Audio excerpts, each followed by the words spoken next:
गौरम करुणावतारम। लेकिन वो जब दुष्ट लोग गलत मार्ग का अनुगमन करके गलत मार्ग को छोड़ते नहीं है, तब वो वही कर्पूर गौरम करुणा अवतारम क्या बन जाता है? कर्पूर गौरम क्रोधा। वो न्यायाधीश है ना, न्याय तो करे, वो किसी को छोड़ता नहीं। उसके लिए न कोई भक्त है न कोई अभक्त है, उसके लिए न कोई साधक है न बाधक है, सब अपने अपने कर्मों का भोग भोगते हैं। और देख लीजिए, राम जी को जब वनवास हो गया तो चक्रवर्ती महाराज दशरथ को जब सुमंत के द्वारा सूचना मिली कि राम जी वापस नहीं आए, तब कौशल्या से कहा, वो देखो मैं दीवार में देख रहा हूँ, क्या तापस अंध और शाप सुधियाई और कौशल्या सब कथा सुना। मरते समय आदमी को अपना बिल्कुल चलचित्र के तरीके से 5 मिनट के अंदर पूरी जिंदगी के कर्म साफ दिखाई पड़ने लगे। तापस अंध सब दिखाई पड़ रहा है, कैसे उस अंधे तपस्वी ने शाप दिया था, अब मैं नहीं बचूंगा कौशल्य, अब नहीं बचूंगा। और सूर्यवंश का सूर्य अस्त होने का समय आ गया। उनका मुखमंडल धीरे धीरे, जहां सूर्य का तेज था, वो अस्त होने लगा, क्योंकि जिंदगी ही अस्त होने जा रही है, जीवन का दीपक बुझने जा रहा है। 6 बार राम का नाम लिया, राम राम कही राम कही, और राम राम कही राम, और तनि परि हरि रघुवर विरह राम कही सूर्य। तो भैया, जिसे आप तकदीर कहते हैं, जिसे आप भाग्य कहते हैं, जिसे आप किस्मत का खेल कहते हैं, तो कुछ और नहीं है, वो पूर्व का किया हुआ कर्म ही है, जो वक्त के साथ पक जाता है और हमारे सामने आकर के उपस्थित हो जाता है। बोलिए भक्तवत्सल भगवान की जय। तो मैं प्रसंग में चर्चा कर रहा था, नारद जी ने जब उपदेश दिया प्राचीन गरे को, तो उनकी बुद्धि पलट गई और धर्म के मार्ग पर चल गए।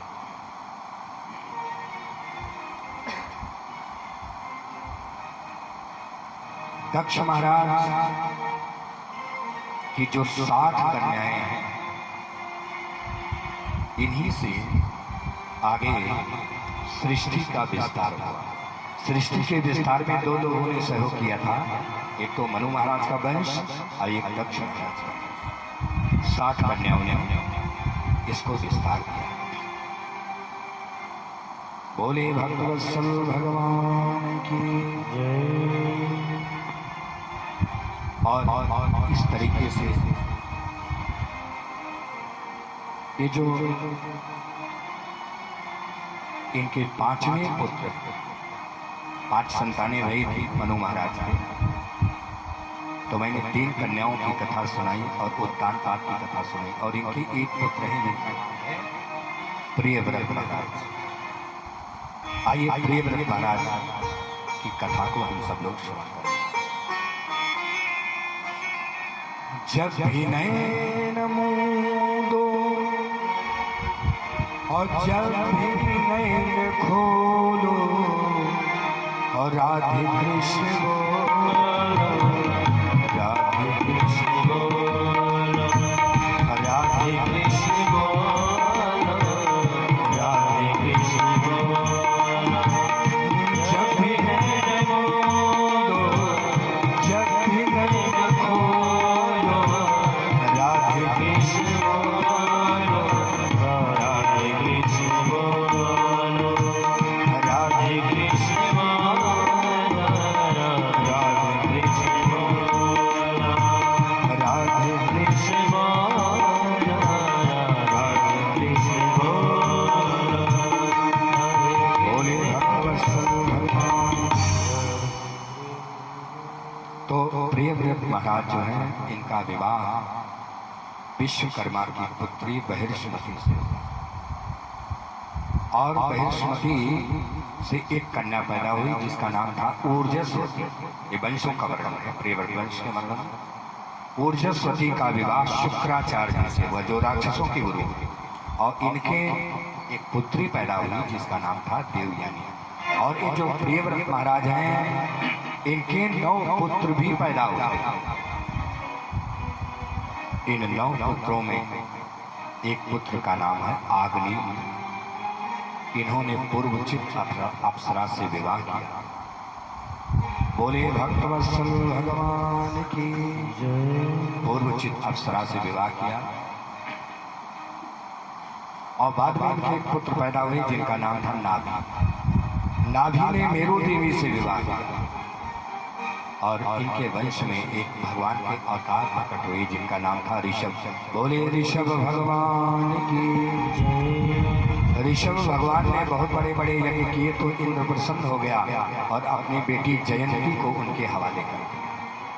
तो ऋषभ भगवान का विवाह किससे हुआ?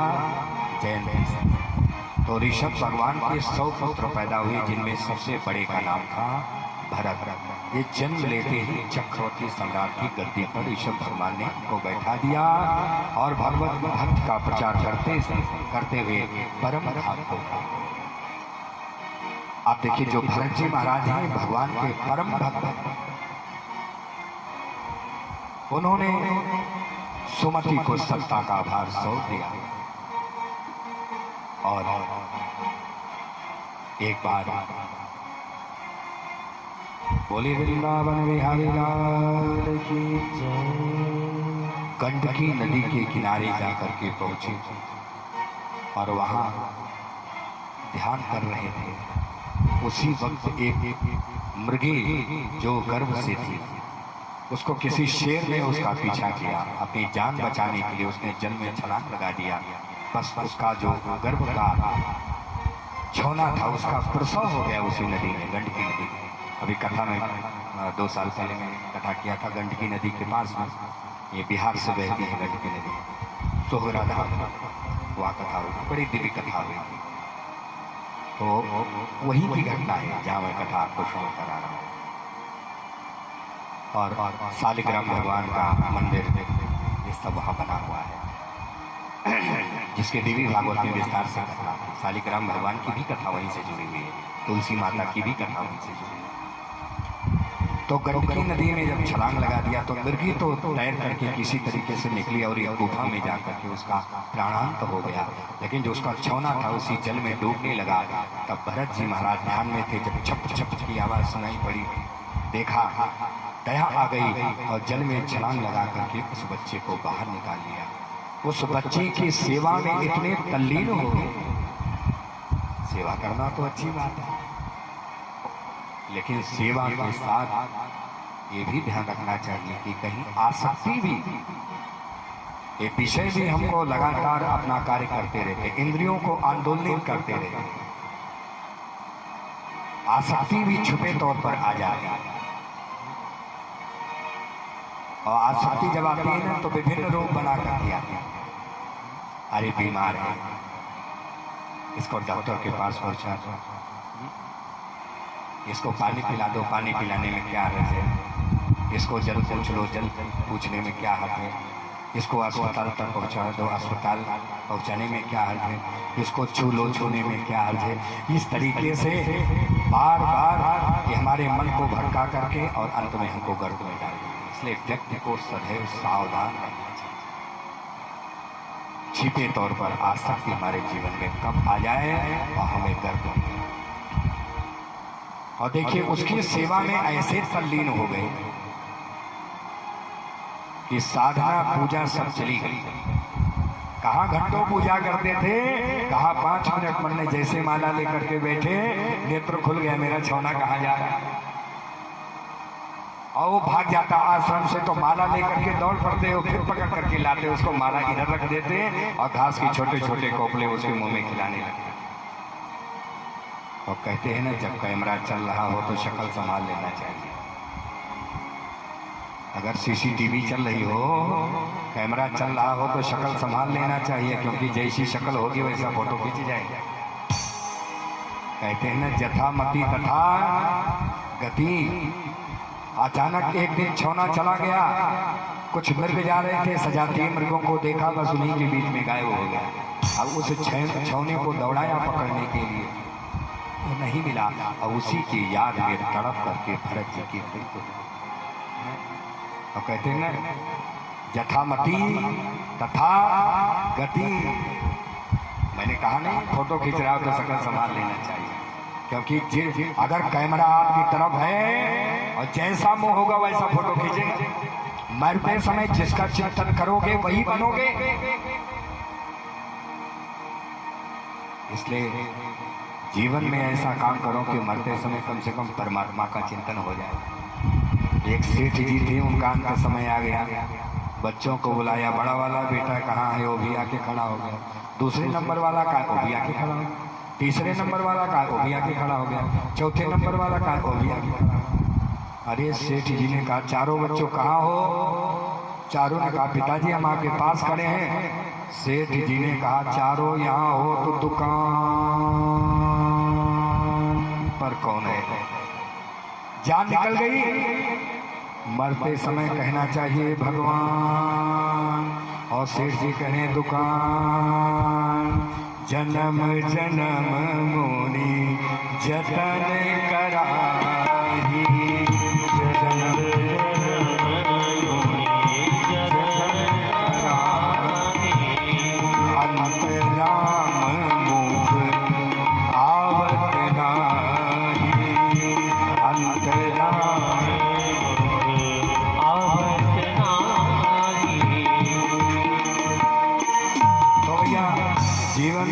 ऐसा काम करो कि जिंदगी में कम से कम शरीर छोड़ने से पहले उस परमात्मा का चिंतन हो जाए। मृग का चिंतन किया, इसलिए शरीर छोड़ते ही मृग बन गए। अब देखो, अब पूर्व काल में जो कार्य किया था सब मृग की योनि में भी उन्हें याद आ रहा है कि मैं चक्रवर्ती सम्राट था। मृग का भी शरीर छोड़ गया और तीसरा जन्म मिला। पुनः एक दिव्य ब्राह्मण परिवार में उनका जन्म हुआ। पंडित जी ने यज्ञोपवीत संस्कार किया और कहा गायत्री मंत्र पढ़ो। ठीक से गायत्री मंत्र भी नहीं पढ़ा। पंडित जी ने कहा, भैया आपका बेटा तो मंत्र को देखा है, ये तो जड़ है, और नाम पड़ गया जड़ भरत। नाम क्या पड़ा? परिवार के लोगों ने पढ़ाने लिखाने की बहुत कोशिश की, लेकिन भरत जी तो पूर्व जन्मों के संस्कार के फलस्वरूप जन्म लेते ही सब चीजें कंठस्थ थी। कर्मकांड के सारे सूत्र, वेदों के सारे मंत्र सब कंठाग्र थे। किताब नहीं देखना पड़ता था, ये पूर्व जन्मों के संस्कारों का हुआ। लेकिन उन्होंने अपने आप को पागल घोषित कर दिया। यदि किसी को पता चल गया कि मैं विद्वान हूँ, तब लोग आरती की थाली लेकर पूजा करने आ जाएंगे, गले में माला पहनाएंगे, और यहीं से हमारी बर्बादी का रास्ता शुरू हो जाएगा। अब मान बढ़ाई जब से आई तब से किस्मत फूटी, और मान बढ़ाई जब से आई तब से किस्मत फूटी, और स्वामी स्वामी बजने लागे लगन राम से छूटी। तो भैया ये स्वामी स्वामी जब होने लगता है ना तो लगन राम से छूट जाती है। इसलिए उन्होंने अब पागल घोषित कर दिया अपने आप को। और भैया परिवार के लोगों ने कहा इनको पढ़ाओ लिखाओ, अब इनका पढ़ने में मन ही नहीं लगता। भाभियों ने कहा पढ़ने में मन नहीं लगता तो कहीं तो मन लगे, अरे इनको खेती बाड़ी का ही काम सिखा दो। और इनको खेती का काम सिखाया गया तो दूसरे के खेत में बीज बो रहे हैं। अरे परिवार को लोगों ने कहा हो गई खेती, अब खाद डालना होता है तो दूसरे के खेत में खाद डाल रहे हैं। परिवार के लोगों ने कहा भैया अब इनको बैठाओ यहीं खेतों में कुटिया बनाओ, यहीं राम धूम रमा ले, अब इनसे कुछ होने वाला नहीं। और छोटा सा आश्रम बना दिया गया कुटिया, और उसी में राम धूम गाने लगे। भैया यही है संसार का नियम, यदि आप काम के हैं तो आपको पकड़े रहेंगे, और काम के नहीं हैं तो आपको छोड़ देंगे। ये संसार का नियम जान लीजिए। एक बच्चा घर छोड़ करके हरिद्वार चला गया और 1 साल बीत गया, नहीं है। परिवार के लोग खोज रहे थे, कोई तीर्थ नहीं बचा जहाँ नहीं खोजा गया। किसी के घर का बच्चा खो जाएगा, कोई चैन से बैठेगा। माँ तो बेचारी पागल हो गई 1 साल में। नहीं मिला। और बाद में हरिद्वार में एक गांव के आदमी ने देख लिया बालक को, तुरंत टेलीफोन मिला दिया, भैया आपका बच्चा 1 साल से गायब है ना? हाँ जी, हमने मेरी नज़र के सामने। अच्छा अच्छा, कहाँ? हरिद्वार में, मैं फलानी आश्रम में खड़ा हूँ। अरे भैया आप वहाँ से हटना मत, हम तुरंत फ्लाइट पकड़ करके आए। हाँ, देहरादून में हम उतरते हैं, हम आपके पास जल्दी से जल्द पहुँचने की कोशिश करें। और पहुँच गए आश्रम में। और बच्चे ने जब माता पिता को देखा तो होश उड़ गया, तो गुरु जी के चरणों में जाके बैठ गया, क्योंकि उसको घर नहीं जाना था। परिवार के लोगों ने कहा कि गुरु जी इसको थोड़ा बच्चे को प्रेरित करिए ना, ये घर के लिए चले। ये देखिए माँ तो पागल हो गई है रोते रोते। गुरु जी ने कहा मैंने इसको थोड़े बुलाए तो खुद चल कर के आया है। तो मैं 3:30 बजे जब आश्रम खुला तो देखा ये अचेत पड़ा, कई दिन का भूखा था, कुछ खाया भी नहीं। तो मैंने दया करके इसको आश्रम में स्थान दे दिया। मैं इसे कोई काम थोड़ी करवाता हूँ, हाँ बस भजन करता है और पड़ा रहता है। कहा गुरु जी लेकिन इसको आप भेज दीजिए हमारे साथ। गुरु जी ने कहा बेटा संग चले जाओ। वो जाना नहीं चाहता था, लेकिन गुरु की आज्ञा हो गई तो चला गया। और घर पे आया। 1 साल आश्रम में रहने की वजह से आश्रम की दिनचर्या उसके जीवन का अंग बन गया था। 3:30 बजे उठता, वही नहाना, वही माला जपना, वही आरती, वही पूजा। परिवार के लोगों ने कहा भूत सवार है ना, पूजा का ये महीना 2 महीना में उतर जाएगा, लेकिन वो तो संकल्प का धनी। 6 महीना हो गया, 3:30 बजे उठता, रोज स्नान, रोज जप, रोज माला, रोज पूजा। परिवार के लोगों ने कहा भैया ये पूजे करेंगे और ये कुछ करने वाले नहीं है भैया, ये जहाँ गए थे वहीं ठीक थे। परिवार के लोगों ने खुद ट्रेन पर बैठाया और ले जा करके छोड़ दिया। भैया ये है सुर नर मुनि का यही रीति, और स्वार्थ लाए करे सब।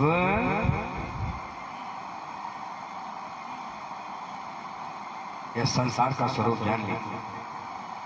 इसलिए नानक जी को लिखना पड़ा, प्रीतम जानी लियो जगमा।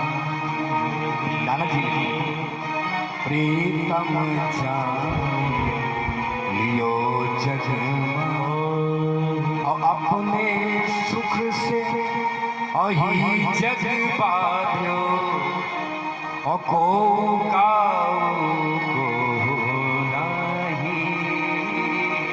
प्रीतम जाने लियो जगमा, और सुख में आन सबई मिल बैठ, और राहत चहु दिसी घेर।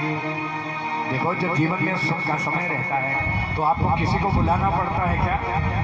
साथ बिल्कुल च्युइंगम की तरीके से चिपके रहते हैं आप। सुख में आन और सबई मिली बैठत, और राहत चहु दिशि घेर, और विपत्ति पड़ी सब ही संचारत, और विपत्ति पड़ी सब ही संचारत, और को नयावत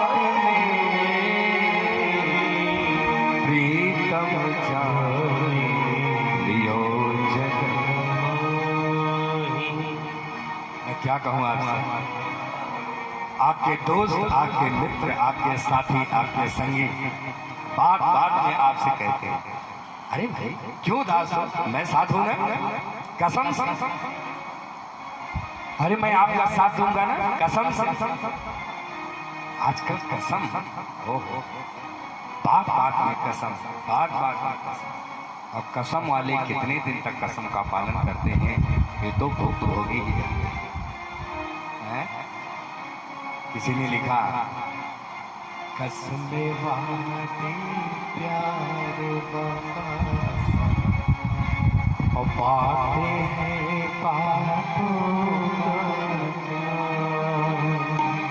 कोई किसी का नहीं ये झूठे, और नाते हैं नातों का क्या। कसमे वादे प्यार वफा सब बातें हैं बातों का क्या। कसमे वादे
साथ चलेंगे, दुख में सब मुख मोड़ेंगे।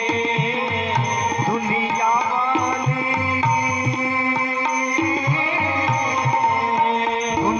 वाले तेरे बनकर तेरा ही दिल तोड़ेंगे।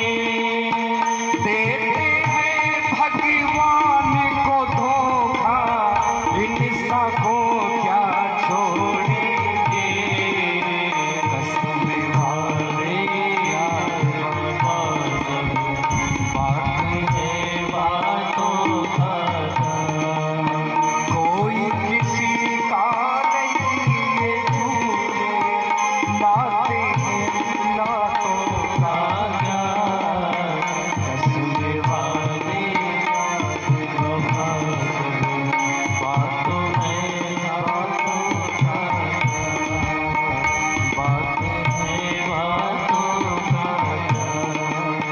बातें हैं बातों का। तो भैया ये स्वार्थ का संसार है, सुर नर मुनि का यही स्वार्थ राय करे से। अब देखो, जब बोलिए भक्तवत्सल भगवान की, वृंदावन बिहारी लाल की। जब वो बालक किसी काम का नहीं दिखाई पड़ा तो उसको ट्रेन में बैठा करके हरिद्वार छोड़ दिया। ये संसार का स्वरूप जान लीजिए। भरत जी महाराज आनंदित हैं क्योंकि सब छूट गया, और जब तक सब नहीं छूटता ना वो गोविंद की याद नहीं आती। ये जीवन में आपको जो दुख देता है ना परमात्मा, ये केवल पापों के कारण ही नहीं मिलता। दुख जीवन में दुख 3 कारण से मिलता है, आप नोट कर लीजिए। पहला कारण है आपके दुष्कर्म या सत्कर्म। सुख दुख जो भी मिलता है वो पहला कर्म से प्राप्त होता है। दूसरा, पूर्व जन्मों की तपस्या के कारण भी जीवन में दुख लाते हैं। क्यों? क्योंकि जब व्यक्ति मार्ग भटकता है तो उसके पुण्य उसके रक्षा करते हैं, और जीवन में दुखों की वर्षा करके, दुखों का वातावरण बना करके आपको फिर से भगवान की ओर मोड़ देते हैं। सोचो पुण्य में कितनी बड़ी शक्ति है। इसलिए व्यक्ति को जीवन में पुण्य कमाना चाहिए। तो दूसरा, पूर्व जन्मों की तपस्या के कारण, और तीसरा है भगवान की कृपा। तो जीवन में कभी दुख आ जाए तो ऐसा मत सोचना कि मैं बहुत पापी हूँ, मैंने जीवन में बहुत पाप किया इसलिए बार बार दुख आता है। नहीं, भगवान की कृपा से भी जीवन में दुख आता है।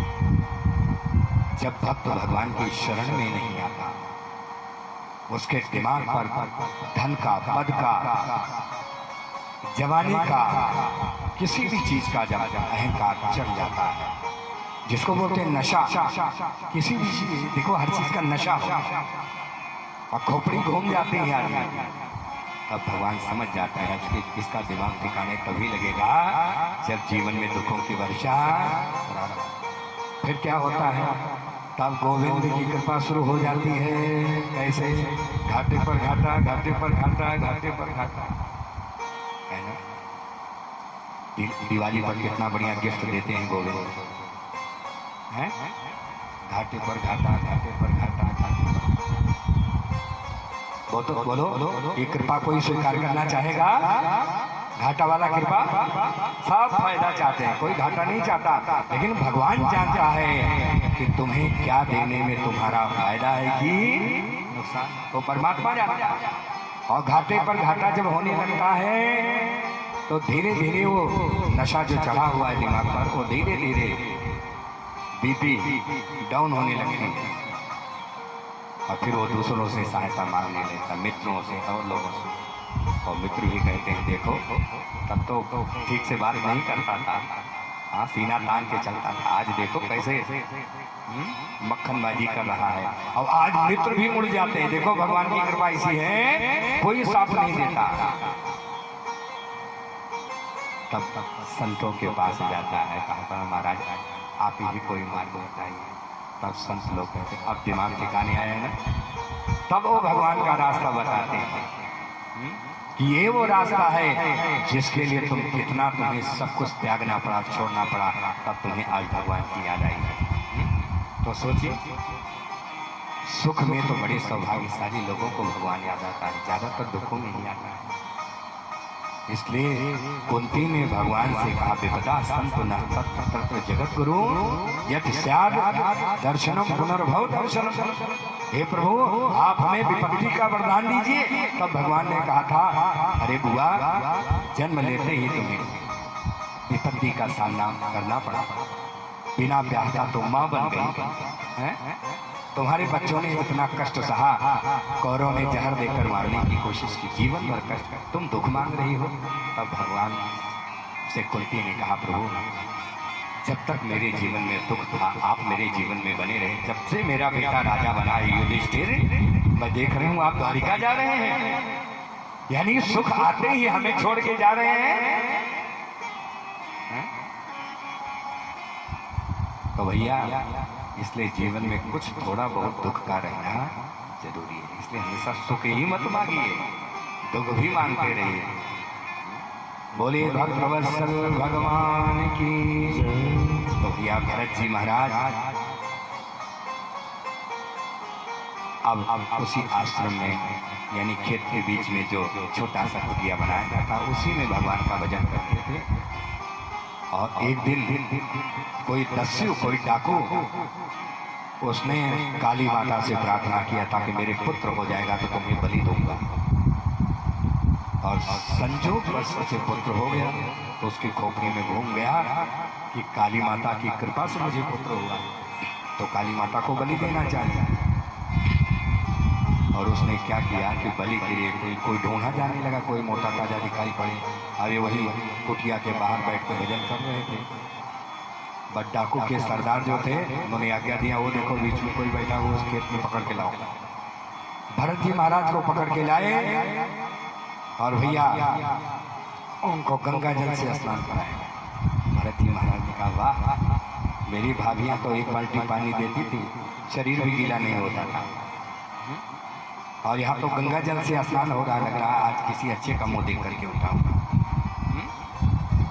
फिर क्या हुआ, फिर गाय के दूध से स्नान कराएगा। ओहो, भाभिया तो चाय भी नहीं पूछती थी, काली काली चाय मिलती थी पीने को, और यहाँ गाय के दूध से मुझे स्नान कराया जा रहा है। वाह वाह, लग रहा किस्मत का दरवाजा खुल चुका है, अब सब अच्छा ही होगा। फिर भैया रेशमी वस्त्र पहनाया गया। अरे वाह वाह, फटे पुराने वस्त्र पहनने के दिन चले गए, चलो ये भी अच्छा है। फिर 56 प्रकार का भोजन, ओ रूखी सूखी भाभियाँ 3-3 दिन की बासी रोटी और खट्टी कढ़ी भेजती थी। अब आज देखो 56 प्रकार का भोजन खाने का वक्त आ गया है। अभी लोगों ने कहा है दुख के बाद सुख आता है। अब इतने भूखे थे कि 1 मिनट के अंदर 56 प्रकार का भोजन चख कर गए और सब खा लिया। अब उस दस्यु ने क्या किया, अपने तलवार को ऐसे ऐसे पैन किया एक बार और इनका सर कड़बके में फंसा दिया। भैया ये क्या कर रहे हो?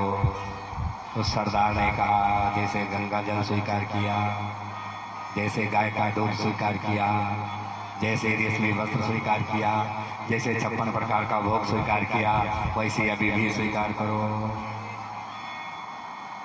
भरत जी महाराज ने कहा, धन्य हो सरकार, जो आपकी इच्छा। जीवन में कभी मौत भी सामने आकर के खड़ी हो जाए तो डरना मत, क्योंकि जिंदगी मौत के हाथ में नहीं है, जिंदगी तो परमात्मा के हाथ में है। वो परमात्मा जब आज्ञा देगी तभी मौत आपको टच करेगी, बिना उसकी आज्ञा के मौत आएगी भी तो वापस चली जाएगी। बोली वृंदावन बिहारी लाल की जय। इसलिए जीवन में कभी डरना मत। अगर ऐसा भी दिन आ जाए तो परमात्मा पर भरोसा, आपका बाल भी बांका नहीं होगा। जीवन में बड़े बड़े मुसीबत आए, कष्ट आए, और भगवान के भक्तों ने हमेशा भगवान से एक ही बात कहा, क्या? हे ईश्वर, तेरी इच्छा पूर्ण। स्वामी दयानंद को जब जहर दिया गया वेश्या के द्वारा, ऑटोबायोग्राफी ऑफ योगी दयानंद, आप पढ़िए। जब जहर दिया गया तो स्वामी दयानंद का जब मुख मलिन होने लगा अब वो समझ गए और उन्होंने कहा, हे ईश्वर तेरी इच्छा। जब नाथूराम गोडसे ने गोली मारी गांधी जी को, तो गांधी जी ने कहा, हे राम तेरी इच्छा। ईसा मसीह को जब लटकाया गया, उन्होंने भी भगवान से कहा, हे ईश्वर तेरी इच्छा। भक्तों ने हमेशा भगवान की इच्छा में अपनी इच्छा मिला दिया। जब आप भगवान के भक्त हो गए तो आपकी इच्छा कहाँ रह गई? वहां तो भगवान की इच्छा गई ना। जब आपकी इच्छा मौजूद है तो आप भगवान के भक्त कहाँ? अपनी इच्छा को भगवान को समर्पित कर देना, यही तो है दी इच्छा। दीक्षा का अर्थ क्या हुआ? हम गुरु से दीक्षा लेते हैं तो दीक्षा माने क्या हुआ? अपनी इच्छा अपने गुरु को दी। गुरु यानी भगवान। अपनी इच्छा गुरु को समर्पित कर दी। तो इसलिए भैया जीवन में जैसे भी अवसर आते जाएं, उनको स्वीकार करते हुए परमात्मा को याद करते रहिए, उसको धन्यवाद देते रहिए। ये मत सोचा करो कि आधा गिलास खाली है, हमेशा ये सोचिए आधा गिलास भरा। और कभी एकांत में जब बिस्तर पर लेटना तो सोचना, भगवान ने जो जो चीजें आपको दिए हैं, कितने लोग तो इनके लिए तरस रहे हैं। ये सोचो, जो दिया है उसके बारे में सोचो, जो नहीं है उसके बारे में मत सोचो। बड़े लोगों से कभी अपनी तुलना मत करो, अपने से जो छोटे हैं उनसे अपनी तुलना करो। एक फकीर जाता था अरदास लगाने, हे खुदा, हे खुदा, इतने दिन से मैं तुझे याद कर रहा हूं, तू मेरी विनती क्यों नहीं सुनता? मैं बालों में चल करके आता हूं तेरी प्रार्थना करने, लेकिन मेरे पैरों में छाले पड़ गए। इतने में पास में देखा तो एक लंगड़ा व्यक्ति आया और वो भी प्रभु को याद कर रहा था, कह रहा था, हे खुदा, हे प्रभु, हे ईश्वर, हे भगवान, जैसी कृपा मुझ पर बनी हुई है, ये कृपा कभी मेरे जीवन से हटा नहीं। और उस फकीर ने जब देखा कि ये लंगड़ा व्यक्ति भगवान से कह रहा है कि जो कृपा बनी हुई कृपा को कभी मत हटाना, अरे हे प्रभु मुझे क्षमा कर दो, मुझे कुछ नहीं चाहिए, मैं घड़ाओं के लिए, मैं चप्पल के लिए आपसे प्रार्थना कर रहा हूँ, हे प्रभु। इसको देख करके तो अब मुझे अपने आप पर गर्व महसूस हो रहा है कि आपने मुझे पैर तो दिया। तो ये सोचो हमेशा, मुझे तूने भगवन और बहुत कुछ दिया है, और तेरा शुक्रिया है, तेरा शुक्रिया है, तेरा शुक्रिया है, तेरा शुक्रिया है।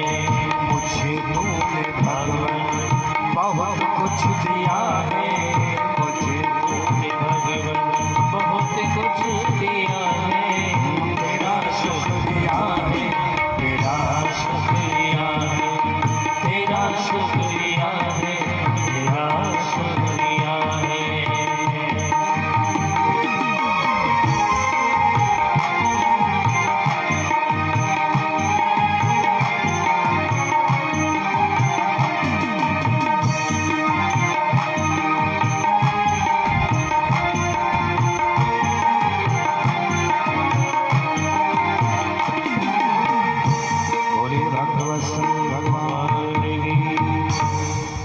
आज क्योंकि कथा ज़्यादा बाकी है इसलिए मैं भजन कल आपको सुनाऊंगा। आज कथा में आगे बढ़ते हैं। बोलिए वृंदावन बिहारी लाल की, बोलिए आज के आनंद की। इस तरीके से काली माता को प्रार्थना किया, हे माँ आपकी इच्छा पूर्ण हो। जैसे कहा, हे माँ आपकी इच्छा पूर्ण हो। ब्रह्म विष्णु शिवाराधे प्रसिद्धि जगत जगदम्बिके मनोभिलषितम देवी वरम दे नमोस्तुते। जैसे प्रार्थना किया काली माता प्रकट हो गई, सारे दसों को क्षण भर में और भरत महाराज की रक्षा हो गई। भरत माता के चरणों लेकर पड़े, माँ यदि आपने मेरे जीवन को बचाया, इसका मतलब मेरे शरीर से आप कुछ अच्छा काम कराना चाहते हैं। भरत जी महाराज वहां से आगे बढ़ गए। एक सिंधु सौवीर देश का राजा रहुगण वो पालकी में बैठकर जा रहा था उल्हा आश्रम सत्संग कर। इतने में जिन कहारों ने उसकी पालकी को उठाया था उनमें से एक कहार बीमार पड़ा। अब कहार कैसे चले, सत्संग स्थल तक कैसे पहुंचे? भरत जी महाराज सामने से आ रहे थे। रहुगण ने कहा देखो कोई मोटा ताजा आदमी दिखाई पड़ जाए तो उसको नीचे से लगा लो। तो भरत जी महाराज को नीचे से लगा दिया गया। वो तो संत है ना, अब कोई संत होते हैं ना तो बहुत संभाल के चलते हैं। पालकी तो पकड़ लिया भरत जी महाराज ने। जब चलते कोई चींटा दिखाई पड़ता तो छलांग लगा दिया, कूद जाते। और सिंधु सौवीर देश का राजा रहुगण उसका सर पालकी से ठक टकरा जाए। कौन है? अरे सरकार, ये जो नया वाला कहा रहे हैं कूद कूद के चल रहा है। ठीक से चलो, मैं राजा हूँ, तुम्हें दंडित कर दूंगा। फिर चलने लगे। फिर कोई चीता आया, फिर कूद पड़े। आपकी बार हो क्रोधित हो, उसने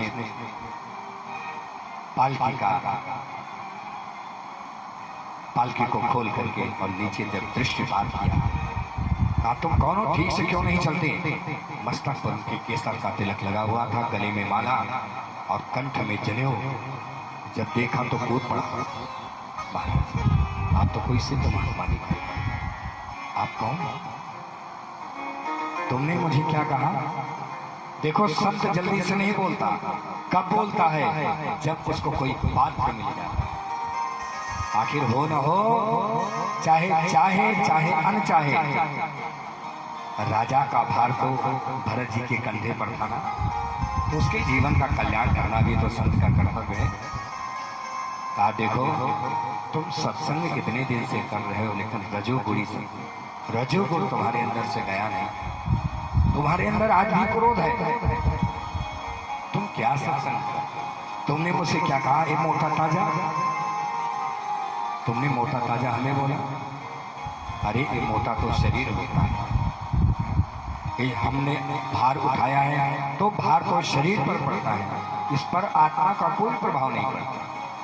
आत्मा तो निर्दम्य है, अमल है, चेतन है। इतना सुंदर ज्ञान का उपदेश दिया। कहा महाराज एक बात मैं पूछूं आपसे। कहा क्या?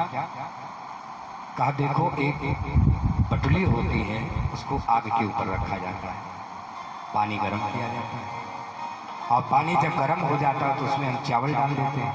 तो जो पानी गर्म होता है वो चावल को पका देता है। तो क्या हुआ? चूल्हे की अग्नि ने पहले पात्र को गर्म किया, और गर्म पात्र ने पानी को गर्म किया, और गर्म पानी ने फिर चावल को गर्म किया, और चावल। और आप कहते हैं आत्मा पर कोई प्रभाव ही नहीं पड़ता। जब आप पालकी उठाए हुए हैं तो आत्मा पर प्रभाव क्यों नहीं पड़ रहा? भरत जी महाराज ने कहा सुनो, बोली वृंदावन बिहारी लाल की। जब आप भोजन पकाते हैं, जरा जल का थोड़ा सा छींटा जरा सा आपके हाथों पर पड़ जाता है तो आपके मुंह से निकल जाता है हाय निकलता है। और उस समय क्यों नहीं निकलता? जब पूरे शरीर को आग के हवाले कर दिया जाए। अब तो आराम से लेते हैं, शरीर भी जल रहा है लेकिन कोई आह नहीं निकलता। वो बड़े ध्यान से सुन रहा। बोलो, तुम कहते थे ना कि आग का प्रभाव चावल को पकाता है, तो आत्मा पर क्यों प्रभाव नहीं पड़ता? क्यों? शरीर जल रहा है, आत्मा प्रभाव क्यों नहीं पड़ता? क्योंकि आत्मा है ही नहीं। आत्मा तो कब की विदा हो चुकी है।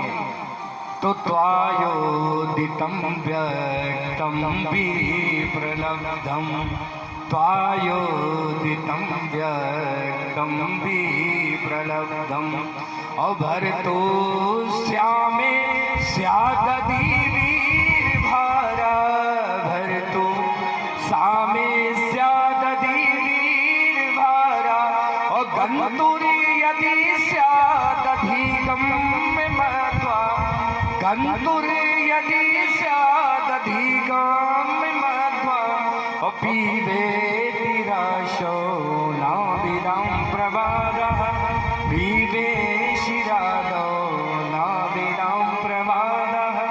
पीवे तिराशो नामे नाम प्रवाद। चरणों में गिर पड़ा। इस ज्ञान का उपदेश सुनने के बाद आप ज्ञान हो गया। इतने दिन सत्संग करने से आप ज्ञान नहीं हुआ, लेकिन संत दर्शन से, संत की वाणी से ऐसा उस ज्ञान के अमृत को समझकर ऐसा भीगा कि फिर उतराया नहीं।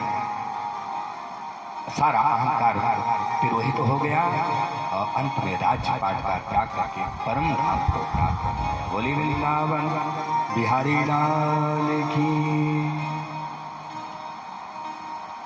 कृष्ण कहने से तर जाएगा,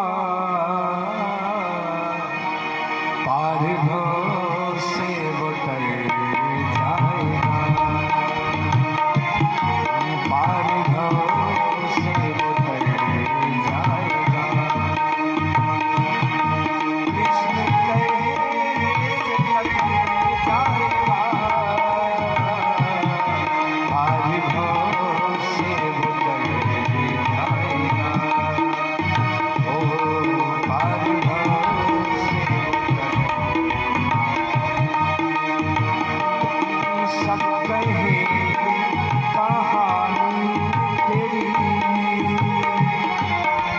गली से गुजर जाएगा,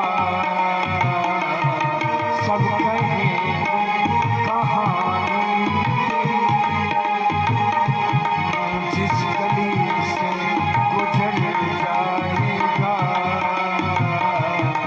जिस गली से गुजर जाएगा। कृष्ण कहने से तर जाएगा, पार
पंचम स्कंद के अंत में 28 प्रकार के नरकों का वर्णन लिखा हुआ है कि नरक में कौन सी जीव जाते हैं।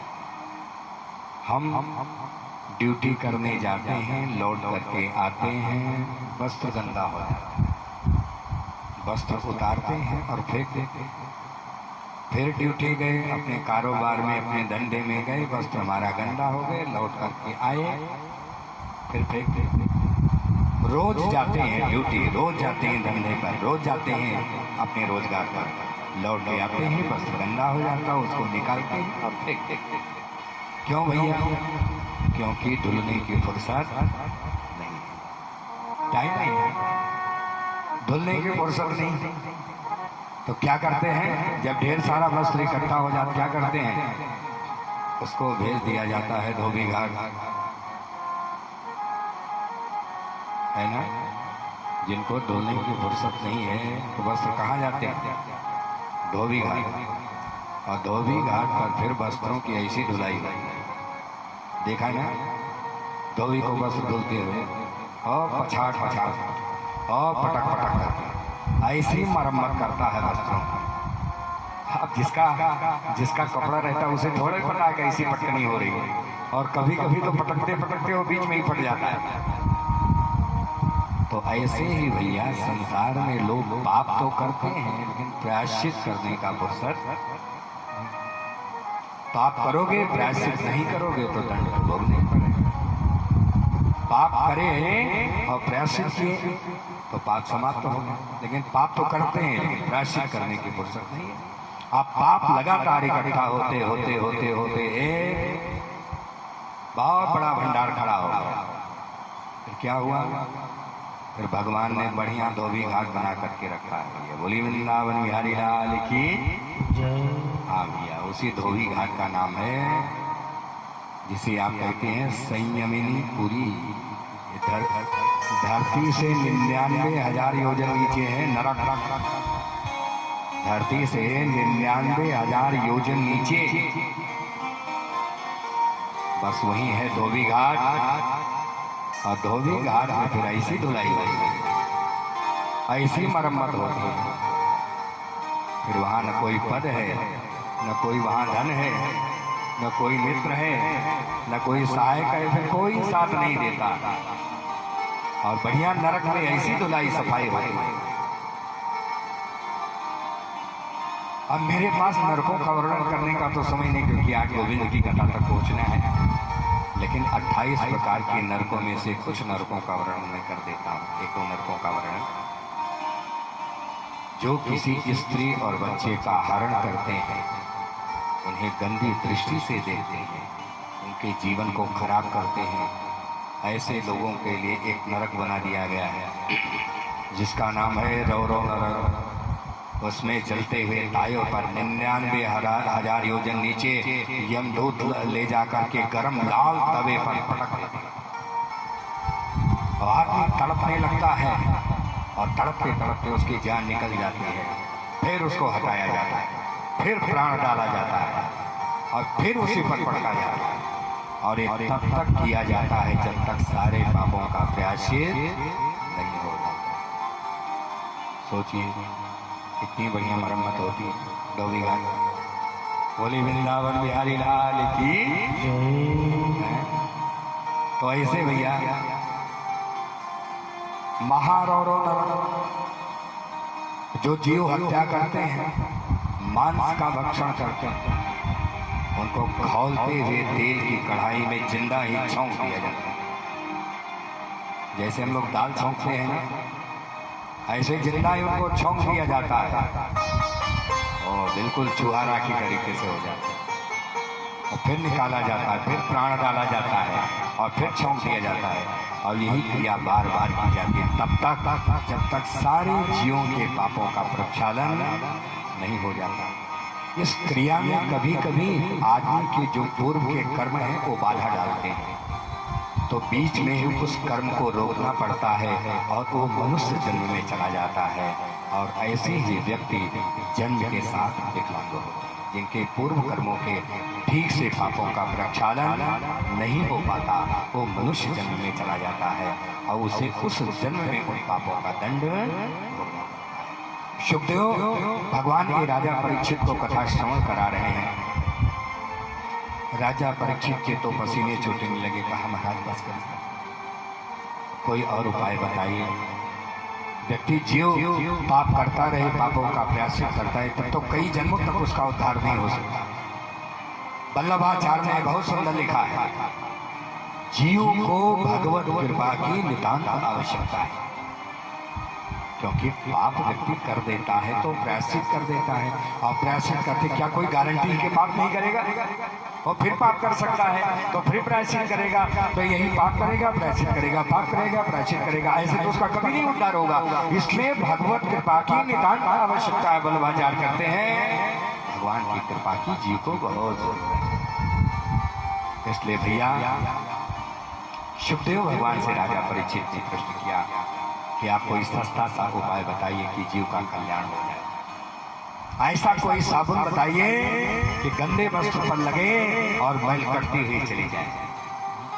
महाराज महंगा वाला साबुन मत बताइए, ये तो बड़ा खतरनाक है, रास्ता भी बड़ा गड़बड़ है, कोई सस्ता साबुन बताइए। तब बता दिया, एक ऐसा साबुन बता रहा हूँ जिस साबुन को लगाते ही जन्म जन्मांतरों के कल्पांतरों के युग युगांतरों के पाप कटते मिटते घटते चले जाते हैं। वो कौन सा साबुन है? उसी साबुन का नाम है, बोली वृंदावन बिहारी लाल की जय। कलयुग केवल नाम आधारा, कलयुग केवल नाम आधारा, सुमिर सुमिर नर उतरहि पारा, सुमिर सुमिर नर उतरहि पारा। यत् फलं नाश तत्सा न योगेन समाधिना, और तत्फलम लभते सम्यक् कलो केशव। कलयुग में एक ही है जो कल्याण कर सकता है, यत् फलम नाश तपसा। कलयुग में बड़ी बड़ी तपस्या नहीं होती, ना योगेन समाधिना, बड़ी बड़ी समाधि भी लगाना संभव नहीं है। तो क्या संभव है? यत् फलम नाश तपसा ना योगेन समाधिना, तत्फलम लभते सम्यक् कलो केशव। बस भगवान के नाम का गुणगान, भगवान के नाम का कीर्तन, भगवान के नाम का उच्चारण और भगवान की सेवा, ये परमात्मा जो विराट रूप में फैला हुआ है संसार में, इस संसार की सेवा करें और भगवान का नाम लेते रहें, आपका कल्याण हो जाएगा। तो यहाँ पर प्रश्न किया, कहा महाराज कोई ऐसा व्यक्ति है जिसके ऊपर ऐसी कृपा हुई है? तब अजामिल की कथा से कहा, कन्नौज का रहने वाला अजामिल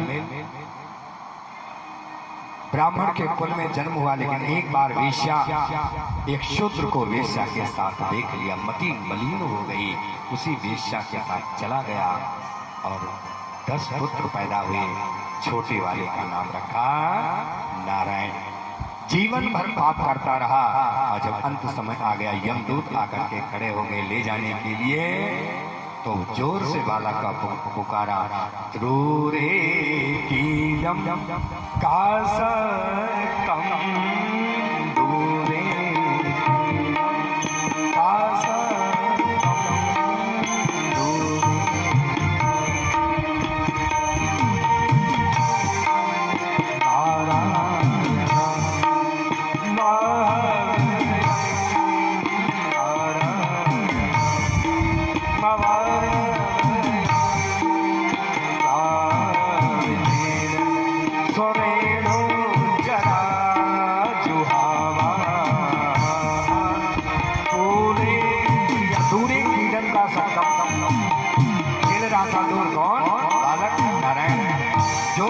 बेटा नारायण बचाओ, नारायण बचाओ, और जैसे आवाज लगाया तैसे विष्णु दूत आकर के खड़े हो गए। भैया आपने मुझे पुकारा। यमदूतों ने कहा, भैया आप कौन हो? चमकीली चमकीली। विष्णु दूतों ने कहा, तुम कौन हो? काली कलोटी। यमदूतों ने कहा, हम यमराज के दूत हैं। विष्णु दूतों ने कहा हम नारायण के दूत हैं। यम दूतों ने कहा हम उनको पकड़ने आते हैं जिनका अंत समय आ जाता है। विष्णु दूतों ने कहा हम उन्हें बचाने आते हैं जो मेरे परमात्मा का नाम लेते हैं। अरे भाई, तो आपके परमात्मा तो इसने तो अपने बच्चे को पुकारा, कहा लेकिन इसके बच्चे का नाम तो अभी जल्दी में रखा गया होगा। मेरे परमात्मा तो अर्वाचीन है, वो तो अनादि है, अनंत है। और इतना सुंदर उपदेश किया है विष्णु दूतों ने यम दूतों को, ऐसा उपदेश किया। यजामिल सब सुन रहा है। कहा सुनो, तुम्हें शायद नाम का प्रभाव नहीं पड़ा। भाव कुभाव और अनघ आलस हो और नाम जपत और मंगल दिसी दस। कोई भगवान का नाम चाहे भाव से लाए चाहे कुभाव से। गंगा नदी में आप डुबकी लगाओ, चाहे भाव से लगाओ चाहे कुभाव से लगाओ। कोई जहर को पी ले, चाहे भाव से पी ले चाहे कुभाव से पी ले। कोई करंट को पकड़ ले, चाहे भाव से पकड़ ले चाहे कुभाव से पकड़ ले। बताइए करंट अपना काम करता है कि नहीं करता? बोली गंगा माता अपना काम करती है कि नहीं करती? बोली विष अपना काम करता है कि नहीं? तो जब ये सब अपना काम करते हैं तो भगवान का नाम अपना काम क्यों नहीं करेगा? तो नहीं कली का राम न भक्ति नहीं कली का राम न भक्ति राम नाम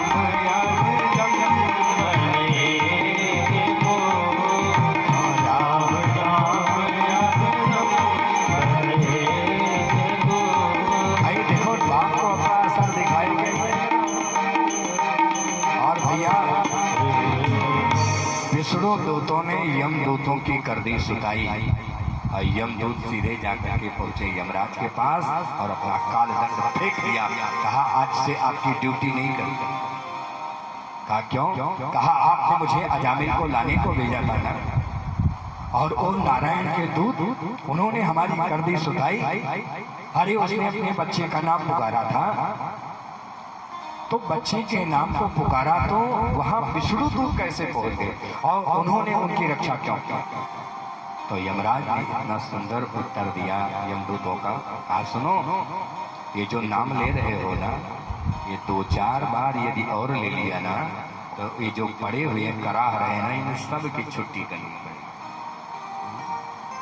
इन सब की छुट्टी करनी पड़ेगी तो मेरा धंधा कहाँ से चलेगा भैया? इसलिए अब ये नाम मत लेना।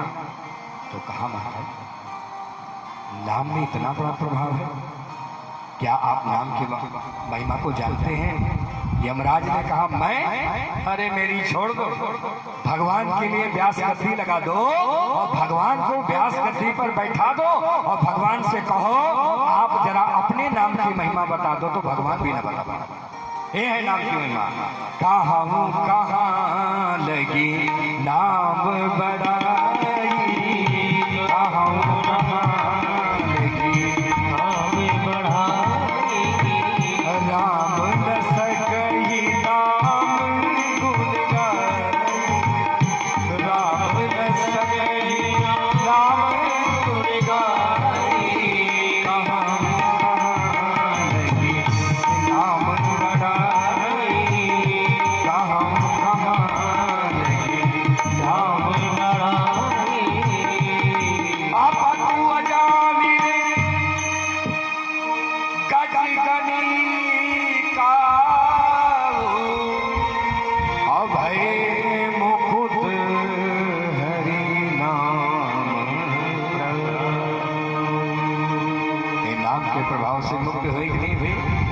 गोस्वामी जी ने उत्तरकांड में लिया उन लोगों का नाम जो प्रभु का नाम लेकर के मुक्त हो गए। पाई न के ही गति पतित पावन नाम भज सुन सठ मना कलिका अजामिल त्याग की गजाधि फल तारे भला गजाधि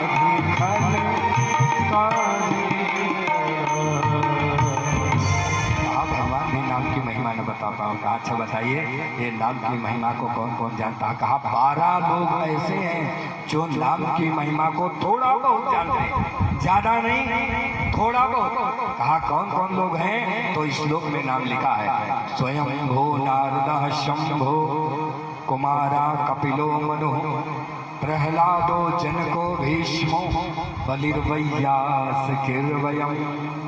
ये 12 लोग ऐसे हैं जो नाम की महिमा को जानते हैं। कौन कौन? स्वयं यमराज कहते हैं पहले मैं जानता हूँ, लेकिन थोड़ा बहुत। स्वयं भू ब्रह्मा जी जानते हैं, नारदा ब्रह्मा के पुत्र नारद जी जानते हैं, शंभु शिव जी जानते हैं, कुमारा सनत कुमार जानते हैं, कपिल भगवान जानते हैं, मनु जी जानते हैं, प्रहलाद जी जानते हैं, जनक जी जानते हैं, भीष्म जी जानते हैं, और बलि जो राक्षसों के वंश में जिसका जन्म, वो भी नाम की महिमा को जानता है। और बलिर्वैयास किर्वयम्, सुखदेव भगवान कहते हैं और मैं भी नाम की महिमा को जानता हूँ। ये 12 लोग जानते हैं। कहा महाराज आप बताइए फिर किसको पकड़ करके ले आए? अब बता दीजिए ताकि हम अगली बार फंसने ना पाए। अब धरती पे जाए तो किसको लेके आवे? कहा जिह्वानवती भगवत गुण नाम दे हम, जिह्वानवती भगवत गुण नाम